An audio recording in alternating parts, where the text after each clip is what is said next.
तो हेलो दोस्तों, कैसे हैं आप लोग? उम्मीद करते हैं बहुत अच्छे होंगे और अपनी पढ़ाई को बहुत ही ज़बरदस्त तरीके से कर रहे होंगे। तो आज फिर से हम लोग हाजिर हैं रेलवे एग्ज़ाम 2024 के लिए आपने 10 इम्पोर्टेंट क्वेश्चन को लेकर, जो कि आपका रेलवे एग्ज़ाम में कहीं न कहीं प्रीवियस ईयर में पूछा गया है। तो चलिए आज हम इन्हीं 10 प्रश्नों को शुरू करते हैं और सॉल्व करते हैं। और यदि आप पहली बार हमारे चैनल पर आए आए हैं और हमसे जुड़कर पढ़ना चाहते हैं, तो अभी हमारे चैनल अर्जुन मैथ्स को सब्सक्राइब कर लीजिए, क्योंकि हम आपके लिए इस चैनल पर लगातार वीडियो लेकर आते रहते हैं। तो चलिए हम लोग वीडियो को शुरू करते हैं। देखिए, हमारा जो पहला प्रश्न होने वाला है वो कह रहा है कि एक लंबवृत्तीय शंकु को एक अर्धगोले के ऊपर रखा गया है। शंकु की आधार की त्रिज्या अर्धगोले की त्रिज्या के बराबर है। अर्धगोले का व्यास 12 सेंटीमीटर जबकि शंकु की ऊंचाई 8 सेंटीमीटर है। यदि पाई सेंटीमीटर स्क्वायर को पेंट कराने की लागत 25 रुपया है, तो संयुक्त वस्तु को पेंट कराने की लागत बताइए। तो यहाँ पे देखिए, ये क्वेश्चन जो है आपका रेलवे के एग्जाम में प्रीवियस ईयर में पूछा गया है। तो यहाँ पे कह रहा है कि एक शंकु है, ठीक है। और ये जो शंकु है ये इस तरीके के अर्धगोले पर अध्यारोपित है। इसका अगर व्यास की बात करें d बराबर, चूंकि देखिए शंकु अर्धगोले पर अध्यारोपित है, इसका मतलब ये है कि इन दोनों का व्यास बराबर होगा। तो व्यास दिया है आपका 12 सेंटीमीटर, तो इनकी त्रिज्याएं कितनी हो जाएंगी? r बराबर, तो ये हो जाएगा 6 सेंटीमीटर। 12 का आधा 6 होता है। उसके बाद शंकु की ऊंचाई दिया है। शंकु की ऊंचाई कितना दिया है? शंकु की ऊंचाई दिया है आपका 8 सेंटीमीटर, यानी h बराबर कितना दिया है? 8 सेंटीमीटर। तो इसमें हमको पेंट कराने की जो लागत है, इसका मतलब ये है कि हमसे वक्र पृष्ठ पूछ रहा है। तो अगर हम देखें कि हमको निकालना है आकृति का वक्र पृष्ठ, आकृति का क्या निकालना है? वक्र पृष्ठ निकालना है। तो अगर हम वक्र पृष्ठ की बात करें तो फार्मूला होता है शंकु का वक्र पृष्ठ पाई आर एल प्लस अर्धगोले का वक्र पृष्ठ होता है 2 पाई आर स्क्वायर। अब यहाँ पर यल क्या है? यल है तिर्यक ऊंचाई। तो यल की वैल्यू कितना हो जाता है? तो यल की वैल्यू, अगर हमारा ऊंचाई 8 है और त्रिज्या 6 है, तो यल की वैल्यू 10 सेंटीमीटर होगा। यहाँ पे पाई की जगह पाई रखना है, आर की जगह रखना है आपको 6, यल की जगह 10 प्लस 2 पाई की जगह पाई ही, आर की जगह क्या रखना है? 6 का स्क्वायर। यहाँ पे हो जाएगा 60 पाई प्लस, अब यहाँ पे 6 छक्का 36, 36 दूना हो जाएगा 72 पाई। तो जोड़ेंगे तो ये हो जाएगा 2 और 7 6 13, यानी 132 पाई सेंटीमीटर स्क्वायर। अब हमसे क्या कह रहा था कि जो पाई सेंटीमीटर स्क्वायर की लागत है वो है आपका 25 रुपया। तो हमारे पास कितना पाई है? तो 132 पाई। तो 132 पाई सेंटीमीटर स्क्वायर की लागत कितना होगा? तो 132 का हम लोग 25 में गुणा करवा देंगे। तो 25 दूना हो गया 50 और 25 तिहाई हो गया 75, 75 और 5 कितना हो गया? 80, और 25 से कम 25 और 8 हो जाएगा 33। यानी कुल मिला जुला के 3300 रुपया क्या हुआ? खर्चा बैठा। तो ऑप्शन नंबर बी में 3300 रुपया दिया है और वही आपका क्या हो जाएगा? सही उत्तर हो जाएगा। अगला जो हमारा क्वेश्चन है वो कह रहा है कि यदि x प्लस 2y बराबर 13 है और Y square minus 4y plus 4 बराबर 0 है, तो x और y की वैल्यू बताइए। तो अगर आप ध्यान से देखें तो यहाँ पे आप इसे मुँह ज़बानी सॉल्व कर सकते हैं। कैसे? ये देखिए, A square minus 2ab plus B square का सूत्र है ये वाला। तो ये हो जाएगा आपका डायरेक्ट y माइनस 2 का होल स्क्वायर, ठीक है। और यहाँ हो जाएगा 0। इसका मतलब ये है कि y की वैल्यू 2 आएगी। जब y की वैल्यू 2 आएगी तो दो ही ऑप्शन है जिसमें y का मान 2 है, यानी ऑप्शन नंबर सी और डी। अब इस 2 का मान रख देंगे इस वाले में, इस पूरे वाले में, यानी 3x। यहाँ पे लिख भी देते हैं 3x प्लस 2y बराबर 13। अब यहाँ पर अगर आप 2 गुणे y की जगह 2 रखोगे तो 2 दूना कितना हो जाएगा? 4। अब इस 4 को अगर हम 13 में से घटा दें, ठीक है, 13 में से घटाएंगे, यहाँ पे प्लस 3x चलता रहेगा, यहाँ पर भी प्लस 3x है, ठीक है। तो यहाँ पर हो जाएगा 3x बराबर 13 में से 4 जाएगा 9 बचेगा, 3 त्रिक का 9, यानी x बराबर कितना आ जाएगा? 3। तो ऑप्शन नंबर सी में हम देख रहे हैं कि y की वैल्यू 2 है और x की वैल्यू आपका 3 है, और वही आपका क्या हो जाएगा? सही उत्तर हो जाएगा। अगला जो हमारा क्वेश्चन है वो कह रहा है किसी वस्तु के अंकित मूल्य और क्रय मूल्य का अनुपात 5:3 है। यदि वस्तु का विक्रय मूल्य 3024 रुपया है तथा दुकानदार इस पर 16% और 20% की दो क्रमिक छूट देता है, तो लाभ या हानि कितना है? यानी लाभ हो रहा है तो कितना हो रहा है, हानि हो रहा है तो कितना हो रहा है। तो यहाँ पे हमको पहले निकालना है अंकित मूल्य, फिर उसके बाद निकालना है क्रय मूल्य। तो अंकित मूल्य का अनुपात 5 है तो लिख देंगे 5x, क्रय मूल्य आपका 3x हो जाएगा। अब देखिए, दुकानदार जो है वो छूट जो देता है वो क्रय मूल्य पे देता है, ठीक है। यानी वस्तु का अगर विक्रय मूल्य निकालना होगा तो विक्रय मूल्य यानी 3024 बराबर क्या हो जाएगा, अंकित मूल्य जो कि 5 रुपया है, और जो छूट दिया है, जैसे यहाँ पे दिया है आपका 16%, तो हम क्या कर देंगे 100 माइनस 16/100 कर देंगे। उसके बाद यहाँ पर कितना दिया है 20%, तो 100 माइनस 20/100 हो जाएगा, ठीक है। ये आपका विक्रय मूल्य निकल रहा है। तो अगर हम देखें तो ये है आपका 3024 बराबर, ये हो जाएगा 5x, यहाँ पर हो जाएगा आपका 84 और बटा हो जाएगा 100, और गुणे हो जाएगा यहाँ पर 80 बटा के यहाँ पर 100। अगर आप देखो तो एक जीरो से एक जीरो यहाँ खत्म कर दीजिए, 8 से काटेंगे तो ये हो जाएगा आपका 8 त्रिक 24, 6 बचा तो 8 सत्ते 56, फिर 6 बचा तो 8 अठाई 64, ठीक है। यहाँ 8 सत्ते 56 यानी 3 7 8 रहेगा। अब यहाँ पर देख रहे हैं कि 8 का पहाड़ा ऐसा पढ़िए कि 37 आ जाए, तो आप कहोगे 8 चौक 32 होता है और 8 पंच 40, यानी ये कटेगा नहीं, तो यहाँ पे हो जाएगा 3 7 8 बराबर। अब यहाँ पर हो जाएगा 5x गुणे 84 बटा 100, और यहाँ पर 8 से कट चुका है ये वाला पार्ट, तो यहाँ बचा 1/10। अब यहाँ पे इसको आप किससे काट दीजिए, तो ये आपका कट जाएगा, अगर देखें तो 4 से कट जाएगा। 4 9 36, नहीं 4 से नहीं कटेगा। अगर हम इसको काटना चाहें 12 से, तो 12 तिहाई 36, ये 12 से भी नहीं कटेगा। अब यहाँ पे देख रहे हैं 12 सत्ते 84 होता है, अगर 7 से काटे तब पर भी ये नहीं कट रहा है। इसका मतलब ये है कि हम 5 का हम 84 में पूरा करवा दें, तो ये हो जाएगा 3 7 8, ठीक है। और उसके बाद यहाँ पर क्या हो जाएगा, यहाँ पर 8 लिखेंगे और ये हो जाएगा आपका पाँच चौक 20 और पचवाठे 40, 40 और 2 कितना हो जाएगा 42, और यहाँ हो जाएगा यक्स और बटा हो जाएगा यहाँ पर 1000। अब देखिए एक जीरो से एक जीरो कट गया। उसके बाद अब देखिए, अब अगर हम 42 का पहाड़ा 9 बार पढ़ें तो ये कट जाएगा, यानी 42 नवैया हो जाएगा आपका 378, तो ये 9 बार में कटेगा और यहाँ बचेगा यक्स बटा के 100, यानी यक्स की जो वैल्यू आ गई वो आ गई 900 रुपया, ठीक है। अब यक्स की वैल्यू 900 रुपये आ गई, तो हमारा जो क्रय मूल्य होगा वो हो जाएगा 9 तिरिक 27, यानी यहाँ पर हो जाएगा, आप यक्स की जगह पर 900 रखेंगे तो ये हो जाएगा 2700 रुपया। अब खरीदा था 2700 में, बेच रहा है 3024 में, तो कितने का आपको लाभ हुआ, तो आप कहेंगे कि 324 रुपया का। ऑप्शन नंबर सी में 324 रुपया दिया है और वही आपका क्या हो जाएगा, सही उत्तर हो जाएगा। अब यहाँ पर देखिए अगला जो हमारा क्वेश्चन है वो कुछ इस तरीके से है कि 30 संख्याओं का औसत 55 है, पहली 15 संख्याओं का औसत 51 है और अंतिम 12 संख्याओं का औसत 56 है। 68, 74 और शेष 3 संख्याओं का औसत कितना होगा। तो सबसे पहले शेष 3 संख्याओं का योग निकाल लेते हैं। तो हमको करना पड़ेगा यहाँ पे 30 गुणे 55, क्योंकि आप जानते हो योग बराबर होता है संख्या गुणते औसत। उसमें में से 15 संख्याओं का योग घटाना पड़ेगा, तो 15 गुणे 51 करना पड़ेगा। फिर 12 संख्याओं का योग घटाना पड़ेगा 12 गुणे 56 करके। यहाँ पे हो जाएगा 3 पचे 15, 3 पचे 15 एक 16, मतलब ये 1650 हो गया। 15 एक कम 15, 15 पचे 75, 76 हो गया। और 12 छः 72 हो गया, 12 पंचे 60 और 7 कितना हो जाएगा 67। अब इसको जोड़िए तो ये हो जाएगा 5 2 7 और 7 6 13, और आपका 7 6 13 1 14, और यहाँ पर है आपका 1650 कितना आ जाएगा, तो यहाँ 3 आ जाएगा, यहाँ 1 आ जाएगा। उसके बाद यहाँ पर देखिए 6 में से 4 गया 2, तो 213 आ गया। ये क्या आया है, ये 3 संख्याओं का योग आया है। 3 संख्याओं का क्या आया है, योग, ठीक है। क्योंकि देखिए यहाँ पर 15 संख्या और 12 संख्या घट गई थी, यानी 15 और 12 27 घट गया 30 में से, तो कितना बचा 3 संख्या जिसका योग है 213, यानी 3 संख्या 213 है, प्लस 2 संख्या और है हमारे पास 78 है, उसके बाद 74 है।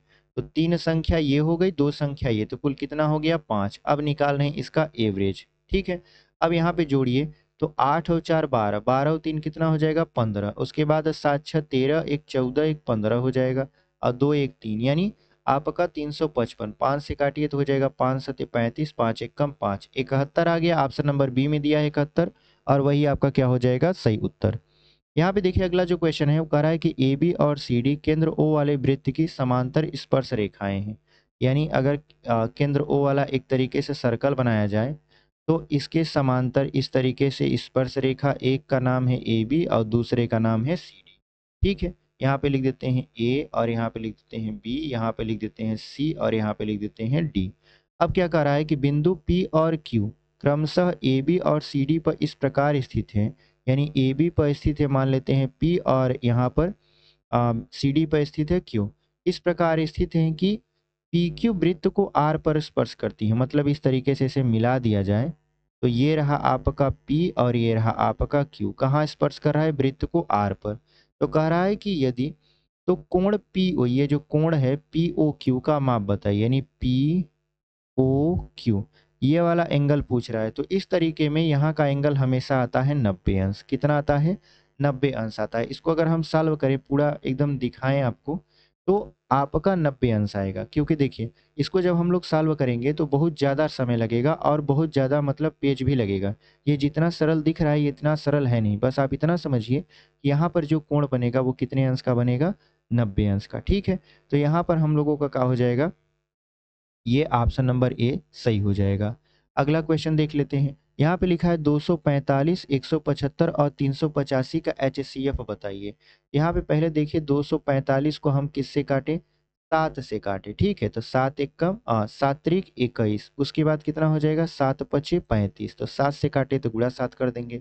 उसके बाद 175 को 7 से काटे तो ये हो जाएगा कितना?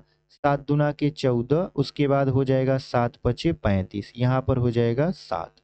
उसके बाद 385 को देखें तो 385 को अगर काटें तो 7 पचे 35, फिर 7 पचे 35, यहाँ हो गया 7। तो हम देख रहे हैं कि 7 क्या कर रहा है? सभी में कॉमन मिला है, लेकिन नहीं, ये हमारा उत्तर नहीं हुआ। क्योंकि देखिए ऑप्शन में 7 दिया है, आप तुरंत टिक करके आगे मत बढ़िए। क्योंकि देखिए यहाँ पे अगर हम 35 को देखें तो 35 यहाँ पर आपका लिखा हुआ है। अगर हम 25 को देखें तो लिख सकते हैं 5 गुणे 5, और 5 सतह कितना होगा? 35 होगा। उसके बाद अगर हम 55 को लिखें तो लिख सकते हैं 5 गुणे 11, और 5 सतह कितना हो जाएगा? 35। इसका मतलब ये है कि 7 हमारा तीनों में नहीं मैच कर रहा है, हमारा तीनों में मैच कर रहा है 35। तो ऑप्शन नंबर बी में 35 दिया है और वही आपका क्या हो जाएगा? सही उत्तर हो जाएगा। तो इस बात का आप ध्यान में रखिएगा, क्योंकि जल्दी जल्दी में क्या होता है कि हम लोग देखते हैं कि एक कॉमन है और टिक करके चले जाते हैं। तो ये आपका उत्तर रहा ऑप्शन नंबर बी। उम्मीद करते हैं आपको बहुत अच्छे तरीके से समझ में आया होगा।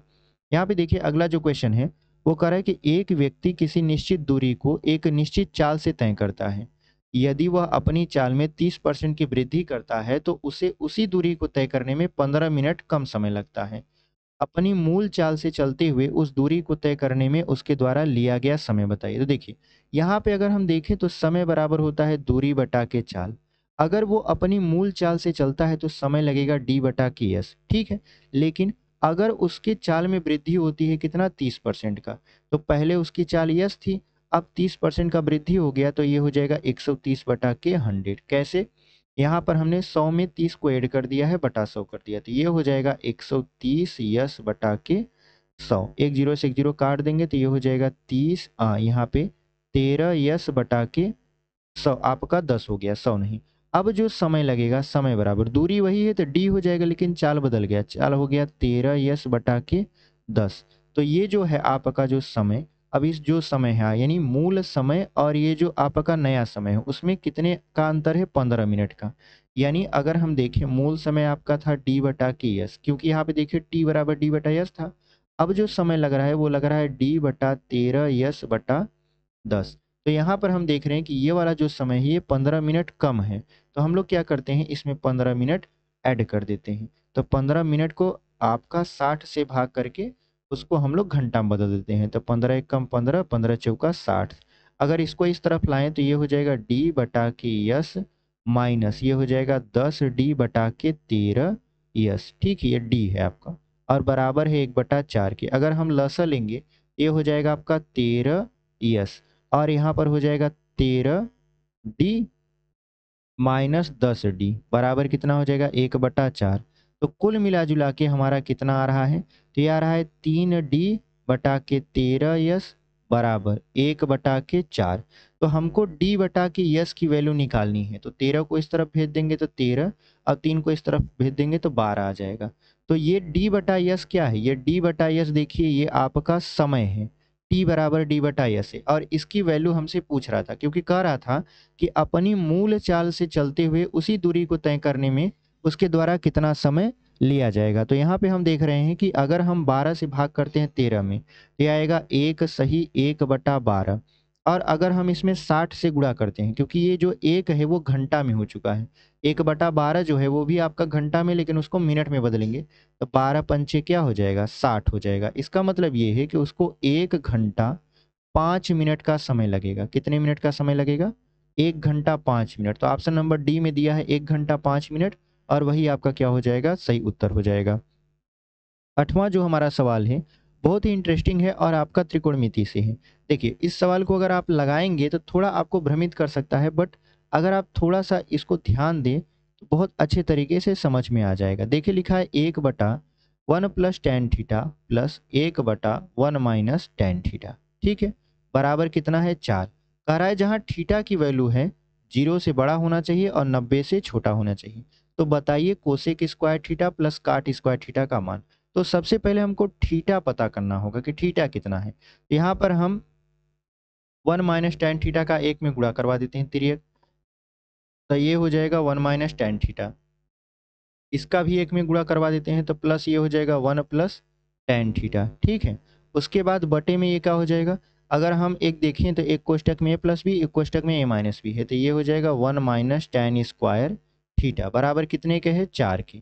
यहाँ पे टेन थीटा से टेन थीटा खत्म, एक एक कितना हो गया, 2। 2 बटा क्या आ गया, 1 माइनस टेन स्क्वायर थीटा बराबर कितना, 4। तो 2 से 4 को भी काट दिए, 2 आ गया। अब क्या करना है, तिर्यक गुणा करवा देना है। तिर्यक गुणा इस तरीके से, यहाँ पे बचेगा 1 बराबर 2 एकम 2 माइनस 2 टेन स्क्वायर थीटा। अगर हम यहाँ से निकालें वैल्यू, किसकी वैल्यू निकाल रहे हैं, यहाँ पर अगर हम देखें तो टेन स्क्वायर थीटा की वैल्यू निकाल रहे हैं, तो कितना आएगा, तो आप कहोगे टेन स्क्वायर थीटा को इस तरफ ले जाइए तो ये प्लस हो जाएगा और 2 में से 1 को घटा दीजिए, कुल मिला जुलाकर 1/2 आया। ठीक है, 1/2 आएगा आपका टेन स्क्वायर थीटा का मान। अब यहीं पर थोड़ा ध्यान दीजिए, यहाँ पर देखिए लिखा है कोसेक। अब आपसे क्या पूछ रहा है, cosec square theta plus cot square theta. तो आप जानते हो कि कोसेक स्क्वायर थीटा बराबर होता है 1 प्लस काट स्क्वायर थीटा, और यहाँ पर प्लस काट स्क्वायर थीटा दिया है कि नहीं। अब काट स्क्वायर थीटा और काट स्क्वायर थीटा को जोड़ देंगे तो मान आएगा 1 प्लस 2 काट स्क्वायर थीटा। तो 1 प्लस 2, अब काट थीटा जो होता है वो टेन का क्या होता है, आपका उल्टा। तो टेन का उल्टा होता है, तो ये जो 1/2 है ये हो जाएगा 2/1, यानी 2 का स्क्वायर हो जाएगा।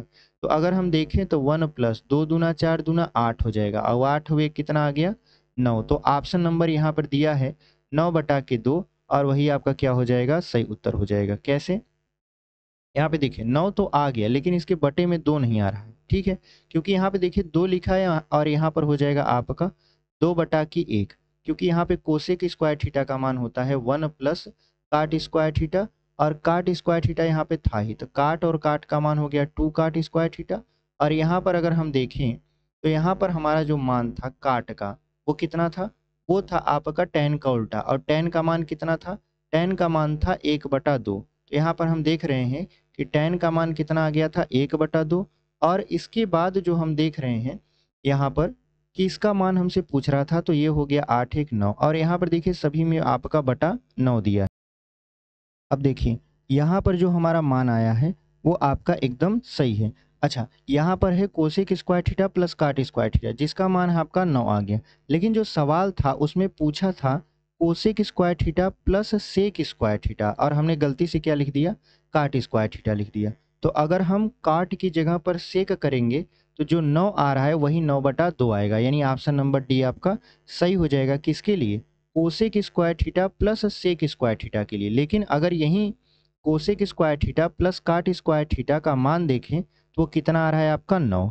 ये आपका कौन सा मान है, कोसेक, यहाँ पर cosec square theta plus cot square theta का मान कितना आया है, 9 आया है। लेकिन जो सवाल ओरिजिनल था वो था cosec square theta plus sec square theta. यहाँ पर हमको सेक लिखना चाहिए, लेकिन गलती से टाइपिंग हो गया आपका कॉट स्क्वायर थीटा। तो उम्मीद करते हैं आप ये सवाल समझे होंगे, और उम्मीद करते हैं कि आप इसको लगाएंगे सेक के माध्यम से। ठीक है, और आंसर पता करेंगे तो आपका 9/2 ही आएगा। तो चलिए बढ़ते हैं अपने अगले प्रश्न में। देखिए, अगला जो हमारा प्रश्न है वो कह रहा है कि 20% वार्षिक चक्रवृद्धि ब्याज दर पर 3 वर्ष के लिए और 20% वार्षिक साधारण ब्याज की दर पर समान अवधि के लिए निवेशित एक धनराशि पर ब्याजों का अंतर 448 रुपया है। निवेशित धनराशि का मान बताइए। तो यहाँ पे देखिए, एक है आपका चक्रवृद्धि ब्याज और दूसरा है साधारण ब्याज। तो जब चक्रवृद्धि ब्याज और साधारण ब्याज में 3 वर्ष का अंतर होता है तो फार्मूला चलता है डी गुणे 100 के घात में 3 और यहाँ पर होता है आर स्क्वायर, यहाँ पे होता है 300 प्लस आर। अगर आप इस फार्मूले को ध्यान में रखेंगे तो ये सवाल आपका गलती नहीं होगा। हमसे पी की वैल्यू पूछ रहा है यानी धनराशि पूछ रहा है, जबकि अंतर दिया है 448। अगर इसको हम लोग सॉल्व करेंगे तो 1 लिख के 6 जीरो लगाना पड़ेगा, ठीक है। और यहाँ पर हो जाएगा आर, आर का मान है 20 तो 20 का स्क्वायर कर देना है। उसके बाद ये हो जाएगा 300 और प्लस 20। अब इसको सॉल्व करिए तो देखिए ये हो जाएगा आपका 448 गुणे 1 लिख के कितना लगाएंगे आप जीरो, 6 जीरो लगाएंगे। और यहाँ पर हो जाएगा आपका 400 गुणे 320, 3 जीरो ऊपर और 3 जीरो नीचे, खत्म हो गया। उसके बाद अगर हम देखें तो यहाँ पर कितना हो जाएगा, तो 4 से काटेंगे तो 4 एक कम 4, 4 एक कम 4, 4 दूना 8, 4 से खत्म हो गया। अगर हम देखें कि क्या 32 से ये कटता है तो आपका देखें तो ये 3 त्रिक का 9 और 3 दूना 6 नहीं कटेगा, 4 से काटेंगे नहीं कटेगा तो 8 से काट देते हैं डायरेक्ट, ठीक है। तो 8 एक कम 8, 8 चौक 32 और यहाँ पर हो जाएगा 8 चौक 32। यानी कुल मिला जुलाकर हमारे पास अभी बचा है 14 गुणे 1000 और यहाँ पर बटे 4, तो 4 पच्चीस हम 100 होता है, मतलब 250 बच गया। अब 24 आपका 14 का गुणा 250 में करवाना है तो 14 एक कम 14, 14 पच्चीस 70 और 14 दूना 28, 28 और 7 कितना हो जाएगा 35। यानी ये 3500 रुपया आपका मूलधन होगा। ऑप्शन नंबर सी में दिया है और वही आपका क्या हो जाएगा, सही उत्तर हो जाएगा। तो चलिए बढ़ते हैं अपने आखिरी और 10वें प्रश्न में। देखिए हमारा जो 10वां प्रश्न है वो कह रहा है कि निम्न व्यंजक को सरल कीजिए। तो यहाँ पे बहुत ही इजी क्वेश्चन है, यहाँ पे डायरेक्ट आप भाग करिए। 2 का 6 में कितना आ जाएगा, 3 आ जाएगा, तो 12 माइनस 3 प्लस 4 लिख दीजिए। और यहाँ पर आपका 3 का स्क्वायर करेंगे 9 और 9 का 3 में गुणा कर देंगे 27, 27 माइनस 7 प्लस 6। तो अगर हम देखें कि आप 12 और 4 जोड़िए 16, 16 में से 3 जाएगा तो कितना बचेगा 13। और यहाँ पर देखिए 20 में से मतलब 27 में से 7 को घटाएंगे 20 मिलेगा, 20 को अगर हम देखें 6 में जोड़कर तो 26 मिलेगा। तो आप कह रहे हो कि 13 एक कम 13, 13 दूना 26 कर दीजिए, यानी 1/2 आंसर आएगा। ऑप्शन नंबर सी में दिया है और वही आपका क्या हो जाएगा, सही उत्तर हो जाएगा। तो उम्मीद करते हैं आपको ये जो 10 प्रश्न हम करवाए हैं बहुत अच्छे तरीके से समझ में आया है और ये कहीं ना कहीं प्रीवियस ईयर में पूछे गए सवाल हैं जो कि हम लेकर आए हैं। तो मिलते हैं आपसे एक अगले वीडियो में, तब तक के लिए धन्यवाद।